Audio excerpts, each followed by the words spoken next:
Welcome to Writer Syndrome, a podcast about writing from start to finish. This episode, we're getting into mistakes and expectations. That was flawless. I know. Flawless. No mistakes on the intro. A lot of expectations on it, though. I'm Russ Capasso, and joining me over there through the laptops is Tim Letney. Tim, how are you? And have you made any mistakes that have exceeded expectations? Have my mistakes exceeded expectations? This is like they've all met expectations. They've all met my expectations of failure. I don't know if you had to do this at work, but in my former life in the tech industry, and you do your personal reviews, you had to hey, this is how awesome I was, or whatever, and then you had these little drop downs for each category, and it was meets expectations, exceeds expectations. Literally just did that. We also have these things called after action reviews, where it's what went well, what went bad, what can be improved. Which is just everyday writing and editing. So mistakes and expectations. Where do you want to start with this one? I have a bunch of questions I could start if you want. Yeah. I mean, I'll tell you this, for me, it's super front of mind because I am going through my original manuscript again. Not original. My 7th draft, which is now an 8th draft of my manuscript. Oh, Danger Town. Just to remind you that I've queried a bunch. I've done my best to kind of make connections and get this thing published in the traditional way, to thunderous silence. That is an expectation. That's expected, though. I've gotten some very nice rejections, I'll say. Oh, that's flattering. But so now on the horizon, there's a competition that I wanted to submit to. And I always knew I was going to edit this thing again. I didn't know I would need to as soon, but as we learned in our pop culture references episode, I need to delete all of my song lyrics. I want to make sure though that you're not just taking what I said from what I read off the corner of the internet. No, I looked into it. You are 10,000% right. So luckily I don't use too many, but I certainly use some. I thought I used a lot more than I did. Yeah. So that was the reason I thought I made a mistake of using, too many song lyrics that were infringing upon the copyright of the Beatles. Maybe the Dead Boys and the Ramones. The Beatles? That's a small indie band in the UK, right? Diana Summer. No one's going to notice. So that kicked off, but it's kicked off another round of editing. So in addition to editing those off, I'm coming across mistakes. Oh, no. Mistakes that are shocking to me because I've edited this thing so much. I can't believe there's still mistakes in this thing. I published with at least 3 or 4 that I know about. So not that I know. I should say I take that back. I didn't know about them, but 2 or 3 people have called them out. So, and then when I went to my friend's doing the audiobook, and he's like, "Hey," he sent me a few. I was like, son of. It's so hard to catch them all, and my new fear, right? And I think it's a very valid one, is that as I'm getting a little sleepy, if I'm editing for too long, I'm introducing mistakes. 100%. Yeah. If I go back in and change a sentence a little bit or kind of rephrase it, maybe I'm using the wrong there. Maybe I'm not using the right comma usage. So I actually started again because I was like, you know what? I got to page 50 and I was like, I'm definitely introducing mistakes. So I started all over again. Caught a bunch of other mistakes. So there's a certain point though where you've gotten as far as you can. You need to stop because, like you said, you'll introduce more mistakes as you're fixing other mistakes. This is. And I'll say this edit is lighter. I'm on page 60, out of too many pages. But Jesus, it's just there's mistakes in this things, and luckily it's not I'm not wildly embarrassed because there wasn't mistakes when I was querying because I made sure the first 10 to 20 pages were very, very polished. Or whatever they were looking for, yeah. But I did change a few things. I've certainly edited that down, and I feel like it's getting stronger. It's not getting 50% stronger. It's getting 10% stronger. So right now it's I'm very much in the phase of diminishing returns on this edit. And I knew it, which is why I really wanted to focus on the new piece. But as this kind of contest is looming, so what's happening is the blacklist that historically takes screenplay submissions is now hey, we could also make money on unpublished novel submissions. So I was like, oh, I'm not going to do that. I'm not going to do it. And then they're and also, if you submit and get a review or feedback, you can submit it to our contest. And if you are one of the finalists in this contest or whatever, you'll get 10 grand to help publish the thing. And I was like, that's great. And then I saw that the horror reviewer is Mark Mike Flanagan, Yep. from Netflix fame. And I was like, even if there's like a 0.001% chance that I could get some of my fiction in front of somebody who's working in the industry Yeah. just to read it, Yeah. I got to take it. So in addition to like querying, I'm still going to continue to query. But worst case scenario, if nothing pops off for that, I still have this kind of looming for a 2025 deadline. So Yeah. those are my mistakes and my expectations for this year. Are there any mistakes, and this is just stepping back, bigger picture, any mistakes that you've made? And I guess we'll stick with Critical Mass because that's the one that's done. Yeah. Quote unquote done. Done? Yeah. Question mark. Are there any mistakes in that one that kind of kept you up at night? Like ones that you like? I mean, I had a lot of logic mistakes early on, Yeah. disappearing cars and, Yeah. disappearing guns and whatever else. Like there was, and I think I got too mired in the detail. The biggest one for me, really, I guess there's two. There's POV, which I think Yep. is a super common mistake. Yeah. And I'll say some authors, like I just finished reading The Exorcist, right? There is some head hopping going on. I started Yeah. Legion, Blatty's sequel to The Exorcist. There's some head hopping within the same paragraph. Yeah. So one person's mistake is another person's tool, but I'll say like from my own intentionality, I don't want head hopping. I very much want to have like each section locked into that character's POV. Yeah. Even though I'm kind of doing omniscient third and technically I'm not breaking rules, it gets confusing, Yeah. Yeah. That's always front of mind. It's definitely a concern. How about you? Did you have like things that kept you up at night? The ending, I think early on. I think similar to you though, not really keeping me up at night, but definitely mistakes. I had like a dog in the first draft that I forgot about come chapter 10 or 12. And I was like, I think I left this dog in a car. I think it's dead somewhere now. Oh my God, you killed a dog. I think I killed a dog accidentally. There's like stuff, backpacks and things that are important that I totally forgot about, like little mistakes like that, logic mistakes. Those are kind of like smaller ones you kind of iron out throughout later drafts. But mistakes that kept me up at night, I think was for hosts, like again, not being solid in like where I was going. And at least for the second or third draft when I was working on this, I felt like I was like doing rocket surgery, like on the rocket trying to fix the thing and do the things. And, yeah, I think that was a mistake. And I think that's like the biggest one that kind of would keep me up. And I think that's with the second book and project going forward. It's like, okay, I've learned from that. Yeah. I don't have to have all the details, but at least know like the major beat that's going to happen to all these characters at the end of this story.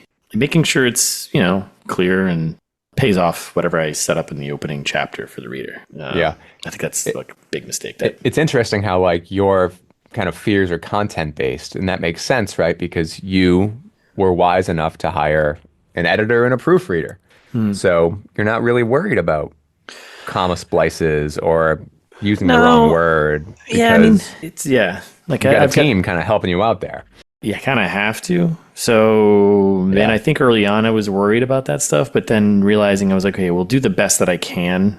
And this is going to be handed off to a professional to look at 2, 3 times, 4 times. Yeah. So I think that helps you kind of worry less about those smaller mistakes that you might introduce or have there, because people catch them. And I went through 4, 5, 7 beta readers, 2 rounds from a professional editor, 2 rounds of proofreading. And there's still 4 mistakes in the book when I went to publish. Like, you cannot get, this isn't Pokemon. You can't catch them all. And it's like, those are mistakes that are out there and it's part of the book. And could I go and change it? Yeah, I could. Do I want to? I mean, like I said, I was just reading The Exorcist. I came across a mistake. They happen, Yeah. Yeah. And those are ones that don't keep me up at night. But I think the ones that are like more logic and content and story mistakes, those are the things that keep me up at night. And like, I'm very cautious now because I'm doing like backtracking to a character's backstory and events happening before this. I got to make sure things line up, and I can't really make any mistakes because, with that higher level, like bigger picture thing, I don't want to be like, introduce something in this book and be like, sugar, and in the second book they do this or they wore this or they are a certain way this way, and it's like those are mistakes that I haven't even made yet, and it's keeping me up at night thinking about it. So it's interesting, like pulling on that thread a little bit. If that gets in the way of telling a good story, then maybe it doesn't matter that there's some small inconsistencies between the two. I know when we look at like large big budget television or Hollywood movies, when they're sequeling or prequeling or reboot equaling, they fudge stuff all the time, kind of just because. 100%. I mean, I think the most famous one in my head is Jurassic Park. We need to move the plot along. We need to knock this truck over a cliff. Let's just introduce a cliff. The dinosaur was just on grass. That was with the goat. Remember that scene in Jurassic Park? Like that was like one of those biggest ones. Like, wait a second, where was this giant cliff before? This wasn't here before. Yeah. It's mean, thinking about Alien, right? You'll like read online, and I used to be one of these kids, and I apologize to you and everybody that I ever said anything about gestation time for facehugger eggs. Oh man, low the gestation time. It's so quick in Alien vs Predator. It's like, well, nobody. Like it was in service of the first story in Alien for it to take a long time. Yes. And it's not in service for the new stories for it to take a long time. So they've sped it up significantly to move it along. And if they try to explain that in Alien Romulus, we don't need to go down this. Maybe we should go down this path. Let's see this for outtakes. Yeah. It was going that's the thing. I was just going to say, like, maybe it's not something for you to necessarily worry about too much. I think it would eat at my soul, though. Just my perfectionist soul, which isn't a real thing, I guess sticking with the mistakes. Look at the expectations. Please, thank you. Let's talk more about my mistakes. Didn't I tell you I'm sensitive? Yeah, this is I'm trying to get tears out of you at some point. Yeah, you're going to get them. Yes. When mistakes you see, either whether they're the ones that keep you up at night or just the small ones, how do you deal with them and move on from them? So you can continue I never stop editing is what's happening. So you haven't gotten over them yet? I think for the big character motivation, logic, pacing, all that stuff, I think that was just putting the time in and, relying on beta readers. Yeah. And then putting the time in to fix it. Yeah. That it just took work, to get there. And now I feel like the things I'm catching are smaller. Yeah. It's not those giant ticket items. I feel like the story is satisfying. It does move at a clip. The characters are making decisions that are not solely in service of the plot, but also in service of their character journey. Or at least I think they are, right? I've asked myself that question, whereas in earlier drafts, I was like, it's like the cliff in Jurassic Park. Well, it's there because it needs to be there, Yeah. They're doing this because they need to do this. I'll tell you one thing that's kind of irking me lately. It's the intentional grammar mistakes. And let me pull on that a little bit. It's like using a fragment of a sentence, having a one-word sentence, starting sentences with and or but or whatever else, trying to break little rules for effect. And that's something that you called me on the beta and I deleted. And since then I was like, I've read so much fiction again, and so much fiction that I kind of respect, and I see it there. And I was like, it was just me kind of showing my influences, and it was coming out. So I've begun to reinsert some of that tone, some of the em dashes, some of the hard stops, sometimes the narrator creeping in a little bit. But I'll say that I'm doing it with so much more intention now. But I have this fear, it's always the reader fear, that I want them to know that I know I'm breaking rules. I'm doing it intentionally for service of the story, the character, whatever. Or just the moment, like the punch, and that it's not just me not knowing my stuff. And I think that's a concern and a fear of mine, that I'm either breaking them willy-nilly, or I'm not aware that I'm breaking them, or that I'm, as always, title of the podcast, that I have this kind of imposter syndrome around play acting as an author. So that comes out, especially now as I'm finding my voice a little more and trying to insert it or reinsert it a little more. Because once again, it's just coming out. It's not like I'm intentionally planning these things. It's just how my brain tells stories. So you're saying it was a mistake to listen to me? Is that what you're saying right now, Tim? No, I'm saying it's a journey. I think it's two different kind of books. And if I keep trying to reach for what I ideally want to, I think as an author, I want my journey to be genre meets literary. Yeah. And because of that,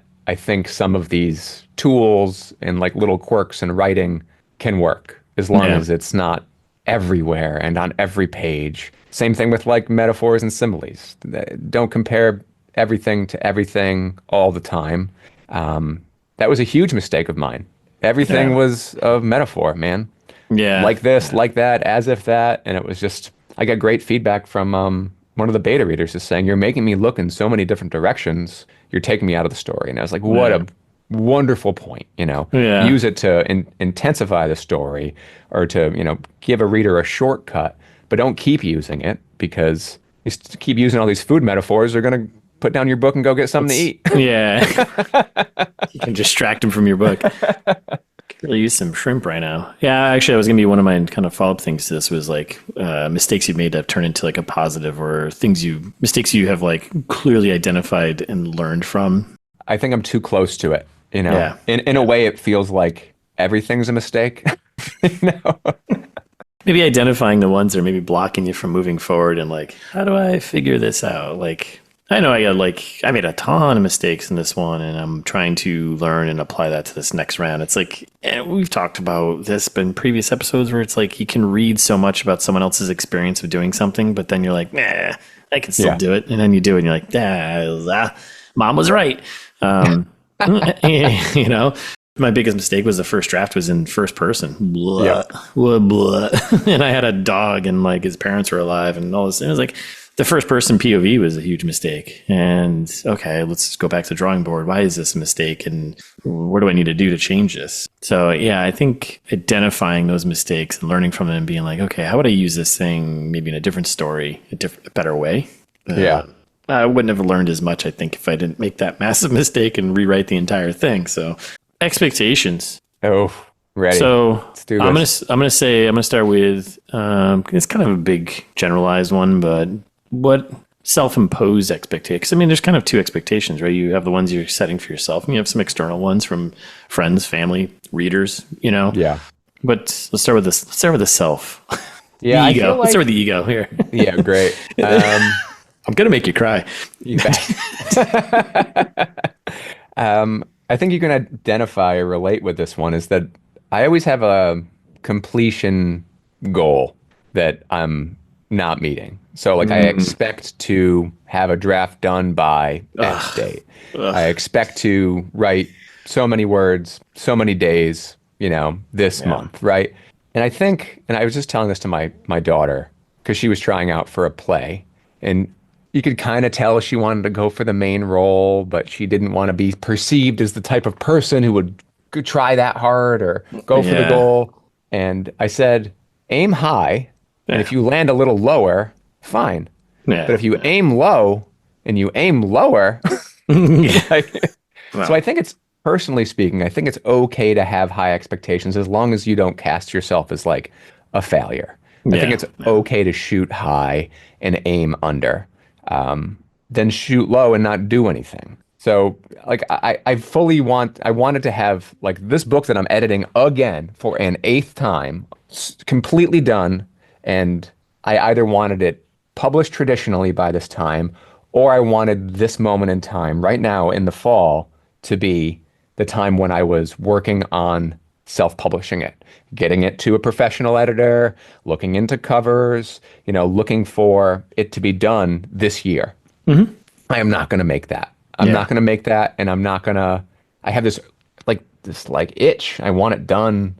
I want it published. Yeah.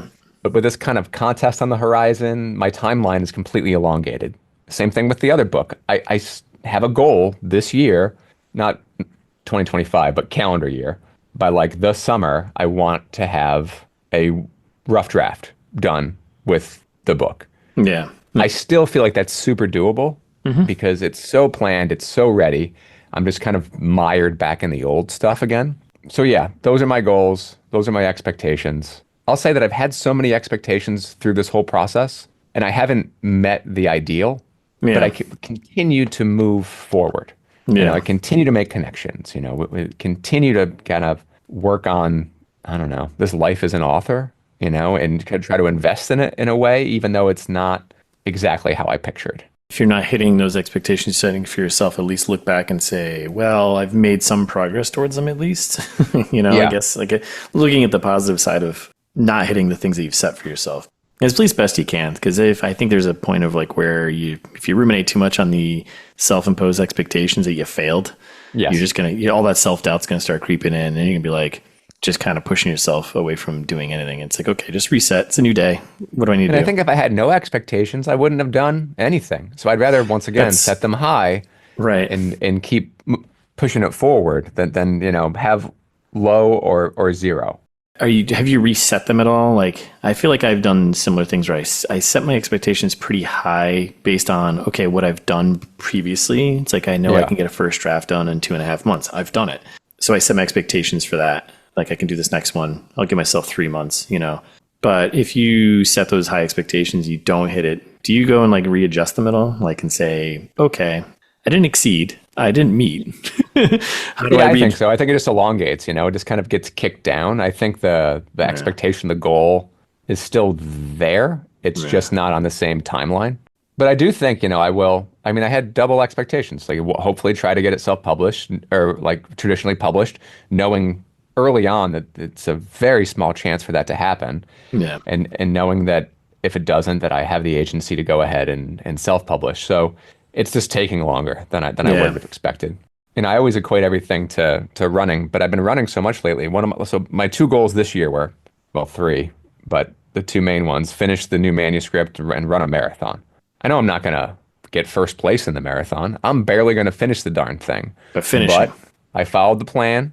The plan got me. I ran 18 miles last weekend. I got 20 miles on the deck. Had I not set the goal to do this, there's no way I'd be running this much. There's just no way. Yeah. So by setting a goal high, I'm aiming lower and slower, but geez Louise, had I, set a goal for a half or a 10K or whatever else, I wouldn't be doing anything really. Yeah. I think it's the same thing with writing. So, and I was very ready to like kick this marathon out and say, well, I'm not going to meet that deadline. I'm not going to be prepared. But I still kept doing it because I was like, well, who the hell knows? Like, who am I? Maybe follow the formula, maybe it'll pan out. And I'm thinking writing's the same thing, You follow the plan, you set yourself a plan, and it may not pan out how you're picturing, but some version of, your expectation will be met eventually. As long as you don't call it a day. You quit, then obviously not. You won't meet those expectations, but you keep plugging away, some version of what you're picturing will happen. I mean, you had like really concrete goals this year, right? Oh, me? You had big ones. You had big ones for the old book, for sales numbers, which you're on track for. Yeah, just stay alive for the rest of the year. That was a big one. Continue to live. Don't die. So that was number 1. So far, so good. Got halfway there. Got 3 months to go. Yeah, this year was, a lot of expectations. But this was one of those ones where it was like, I got to do all this stuff myself. So having a book out and then setting expectations of, now I gotta hawk this thing, I gotta go out to the streets and sell books, and that's one expectation. It's like, what's the goal? Break even. Okay. So I gotta, within a year of publishing, try to break even. That was like my big goal. And which you're approaching.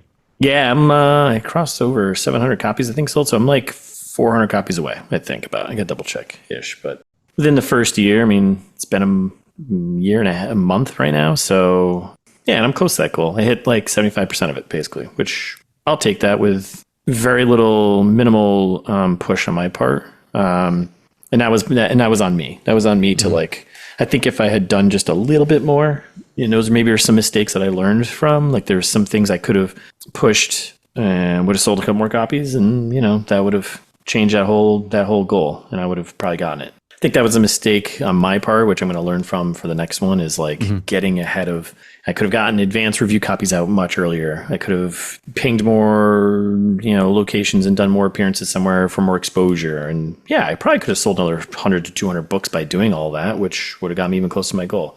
So I think learning from like that launch period and how important that is, and getting those reviews in, like stuff like that. So yeah. And then the other goal was to finish. I was planning on releasing a second book like now.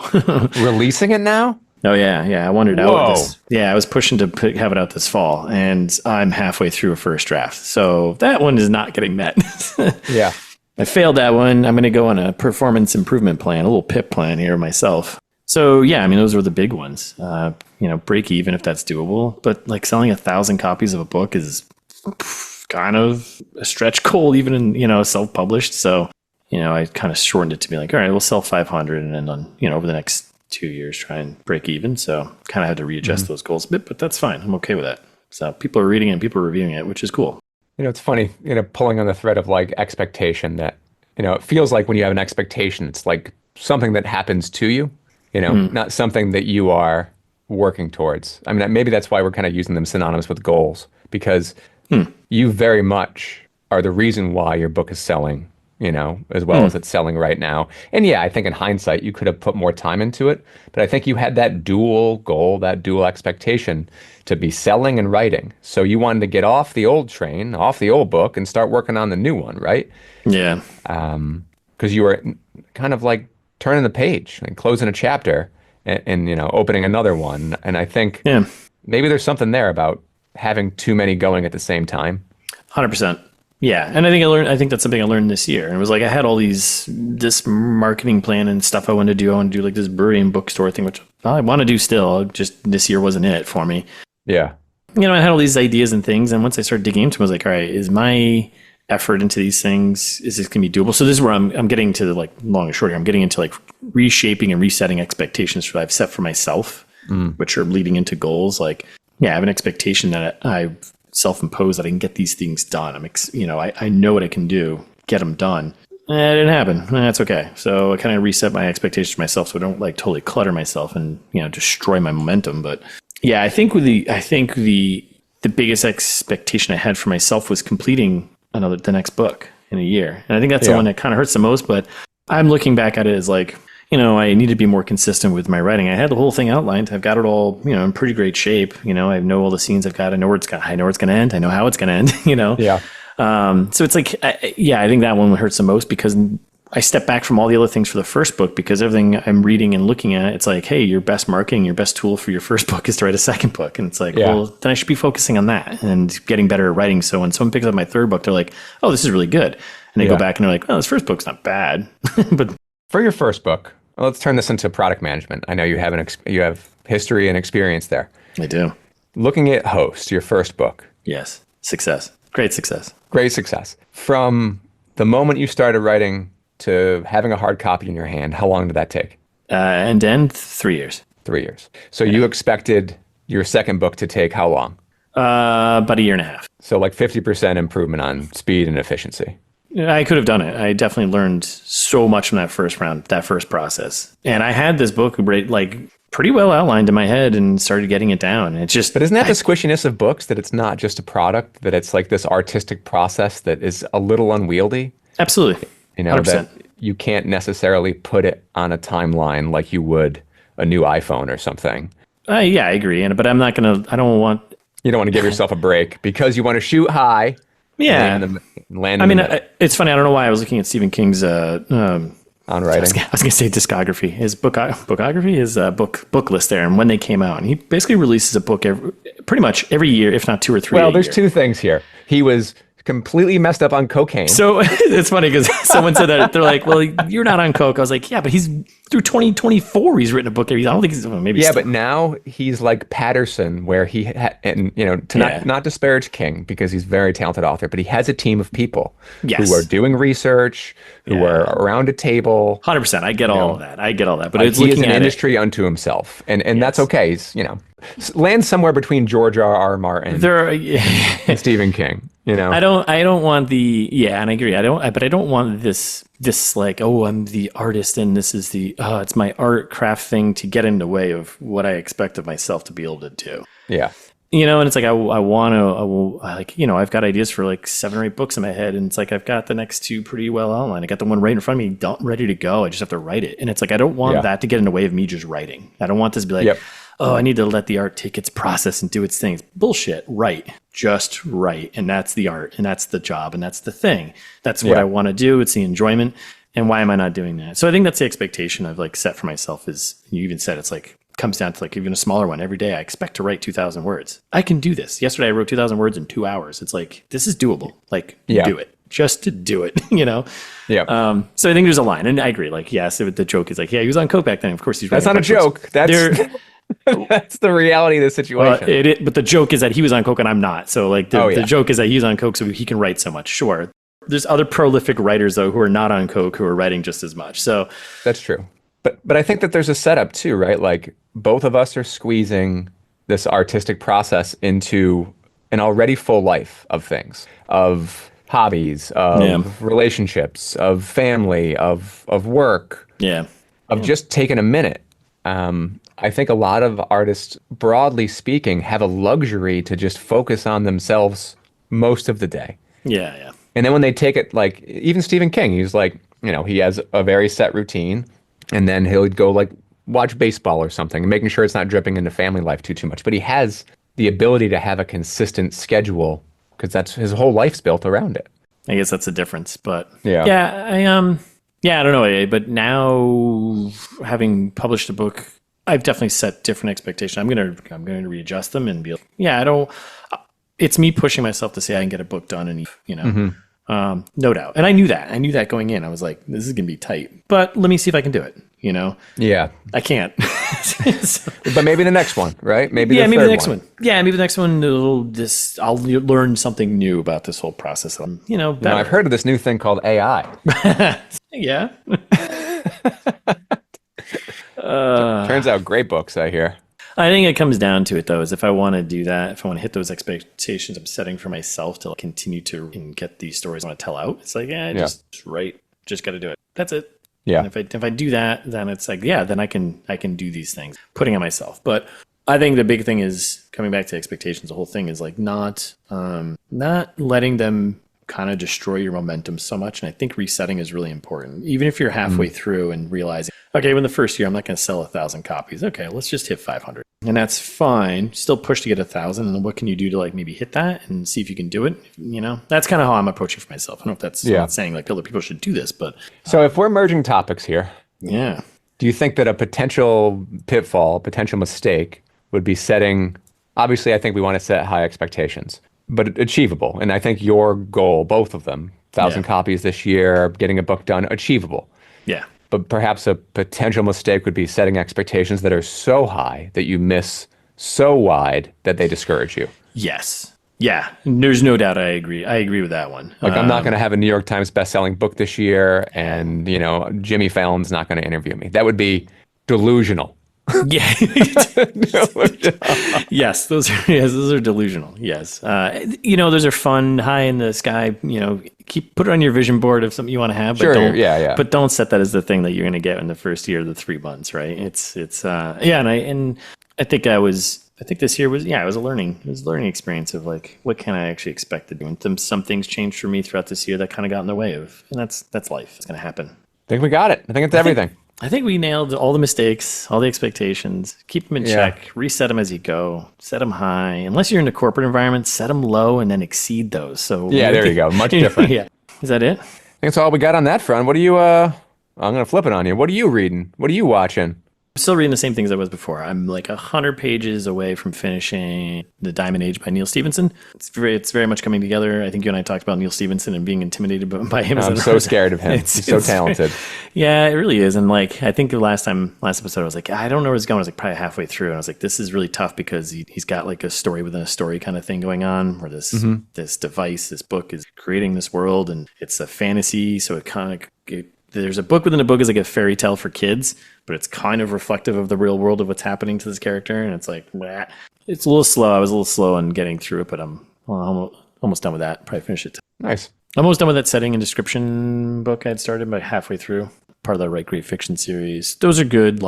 I recommend that series. There's a couple of them. There's plot and structure, characters, emotions, and point of view. Nice. I think they're good, just craft books to have and pick up and read every once in a while, just to get your brain thinking about how to maybe approach character description or setting description. And we have so many episodes. I can't remember. Do we have any episodes on setting and description?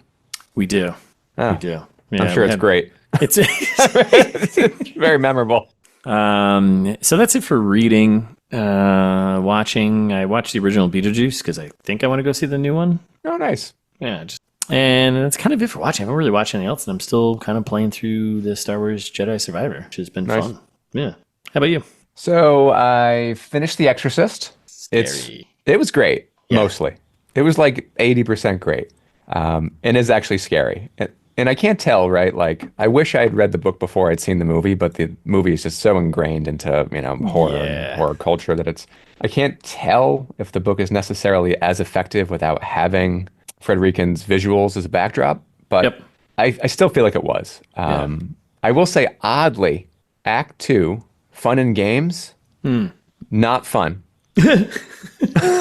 You're telling me a book called The Exorcist, Fun and Games, isn't fun, Tim? Well, it didn't meet expectations of what it was. I feel like Act 1 was phenomenal. So good, so strong. And maybe even transition to Act 2 and into Act 2 was very strong. But once we kind of got into Act 2, it wasn't great. It almost turned into like a boring detective story. Huh. Our main characters kind of switch. You know, the female lead kind of turns into a B character and is completely diminished and minimized. And you just follow a priest around who tries to boring say no to everything. And he's a great character, you know, but it's just that part of the book wasn't fun. Whereas as we get into, you know, Act 3 and Hightower surprise stuff, it's good. It's really, really good. It's always those Act 2s, man. I can just like drag it's crazy. It's the first time that I think I've really been more disappointed by an Act 2 than an Act 3. Yeah. It really stood out to me. But anyway, I finished that. I'd recommend it to everybody. It's written pretty well. He does have some literary auspicions in it. There is head hopping. It does get a little confusing about, like, if you're paying attention, who's thinking about what, like whose interior monologue are we in at the moment? Which I just thought was kind of weird. I don't know if it's intentional or if it was just learning for him because he was you know, younger when he was writing it. And then let's see, as I'm training for this marathon, I listened to The Road, and I'll tell you, listening to The Road makes training for a marathon seem not as bad as you would expect. Bring some food, bring some water. You're like eating like a king compared to these characters. Yeah, no, yeah. You don't no have to skewered babies on the side of the road. You don't Nothing. Nothing. So I read that book a million years ago in my 20s or whatever, and I forgot a lot of it. It is so dark. Oh my God, it's dark. I think I just read it to maybe a year or two. And I kind of wrongly assumed that like this glut of post-apocalyptic stories that we got was in the wake of The Road. And I was like, oh man, The Walking Dead must have so been influenced by this book. Walking Dead came out before it. Yeah. I was really surprised. So anyway, it's still absolutely wonderful. It's so odd, you know, it's got to get used to like the sparseness of McCarthy and the lack of character tags and character names and character descriptions and punctuation. Sentences that last for a page. I will say, having listened to the audiobook, it was really easy to follow just because the dude who was voicing it was really talented. Yeah. But yeah, just such a absolutely wonderful book. I think I'm gonna do that to you when I send you my alpha version because I always I'll send you like the first draft out to someone. I'm just gonna strip it of all tags and punctuation. Be like, Tim, what do you think? I'm trying something new. Oh my God, it's Cormac McCarthy. Nightmare. I was talking to Joe about it because, you know, I inserted a fair amount of interiority into my novel, you know, since I'm trying to get inside the headspace of this character, but it's such a delicate balance because it can seem forced or unnatural. You do it too much. And just seeing McCarthy not do it at all is just crazy. Yeah. It's just, it's great. It's really, really good. It allows the reader, so much comes across in such like sparse usage of language. Yeah. Whereas I've started reading Legion now, which is the sequel to The Exorcist that Blatty wrote, like, I don't know, a decade and a half after the original. So much interiority all over the place. I'm like skimming it. I'm like, I don't care. I don't care. Like, tell me about the monster. Tell me about what's happening. So far, Legion's not nearly as good as The Exorcist, but hopefully it picks up. And that's it for reading. Yeah. And what am I watching? Tell me. Well, I watched The Sixth Sense with Ivy. Nice. Okay. It made me think of our episode on motif. Yep. Because you had mentioned the color red and the repetition, and it's something I'd never picked up on. Yeah. And it's pretty wonderful watching these older movies with my daughter because none of it's been spoiled. You know, she didn't even know where, like, you know how that Kendrick Lamar song got very popular and it opens up with "I See Dead People." Yeah. When the little boy said "I See Dead People," she looked at me like, oh my God, it's from the Kendrick Lamar song. Like, she didn't know where it came from. So she obviously didn't know that Bruce Willis was a ghost. Spoiler alert for anybody who's... spoilers, But it was just nice to see that reaction. It's like she got that 2006 fresh reaction. Yeah, it's so good. So, like, which means she's going to get... So we finished watching Terminator recently as well, which she quite liked. We went there because she loved aliens. So she's going to get the reveal in T2 that we didn't even get because the trailer ruined it. That that's that right. Terminator is good. Yep. So even though it's set up, like she will be confused in that moment, Yep.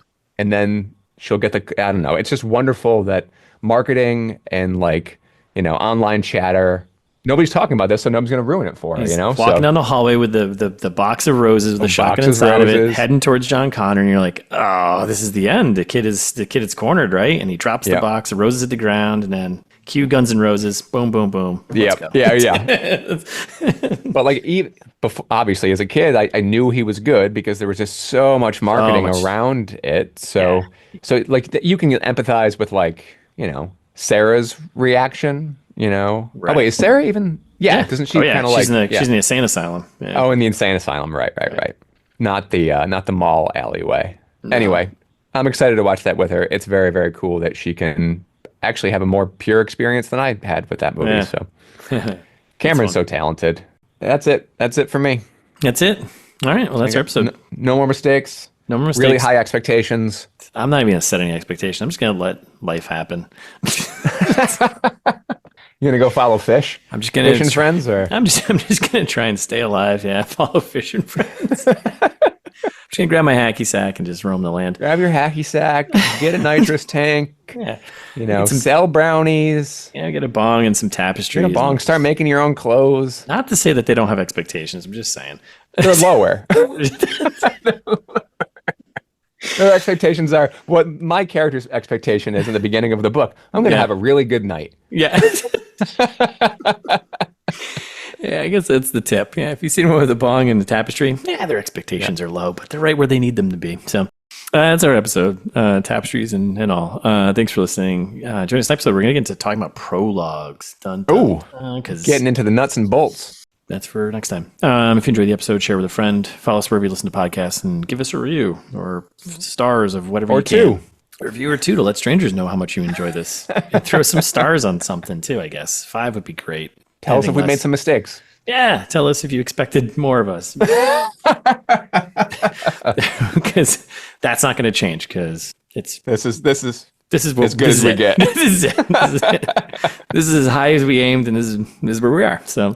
You can also find us on Instagram at Writer Syndrome Books. We promise to do more there. That's an expectation. We're going to aim high. It's going to stay low, though. But for all of our episodes and contact information, you can visit us at writersyndrome.com.